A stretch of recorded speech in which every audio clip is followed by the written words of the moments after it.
یہاں ایک ایسی دکان ہے جس میں کوئی دکاندار نہیں ہوتا.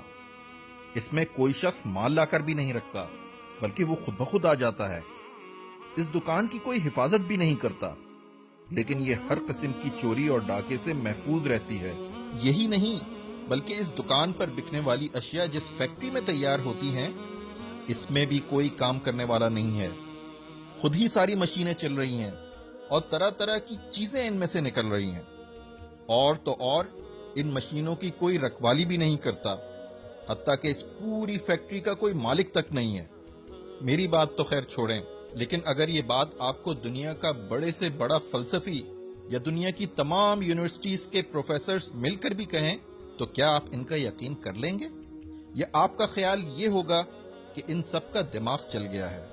اگر ایک چھوٹی سی دکان اور کسی فیکٹری کے متعلق آپ کا یہ خیال ہے تو یہ زمین و آسمان کی صورت میں اتنی زبردست فیکٹری جو آپ کے سامنے چل رہی ہے، جس میں یہ سورج اور چاند جو ایک نظام کے تحت چل رہے ہیں، جس میں سمندر سے بھاپیں اٹھتی ہیں، بھاپوں سے بادل بنتے ہیں، بادل کو ہوائیں اڑا کر زمین کے کونے کونے میں پھیلاتی ہیں، پھر ان کو ٹھنڈک پہنچا کر دوبارہ بھاپ سے پانی بنایا جاتا ہے، پھر وہ پانی بارش کے قطروں کی صورت میں گرایا جاتا ہے، پھر اس بارش کی بدولت مردہ زمین میں طرح طرح کے لہلہاتے ہوئے درخت نکالے جاتے ہیں، قسم قسم کے غلے، رنگ برنگ کے پھل پیدا کیے جاتے ہیں.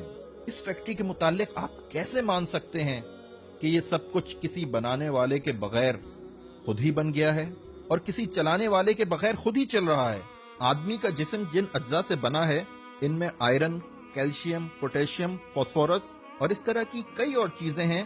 یہ چیزیں جس پروپورشن میں ہمارے جسم میں موجود ہوتی ہیں اتنی ہی مقدار میں ان چیزوں کو جمع کر لیں اور جس طرح جی چاہے انہیں ملا لیں، آدمی کسی ترکیب سے نہ بنے گا.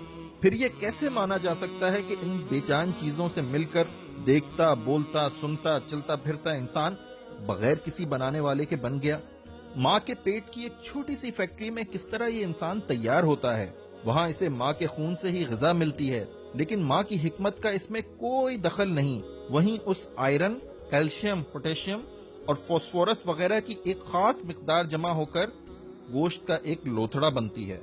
پھر جہاں آنکھیں بننی چاہیے وہیں آنکھیں بنتی ہیں، جہاں کان بننے چاہیے وہیں کان بنتے ہیں، جہاں دماغ بننا چاہیے وہیں دماغ بنتا ہے، اور جہاں دل بننا چاہیے وہاں دل بنتا ہے.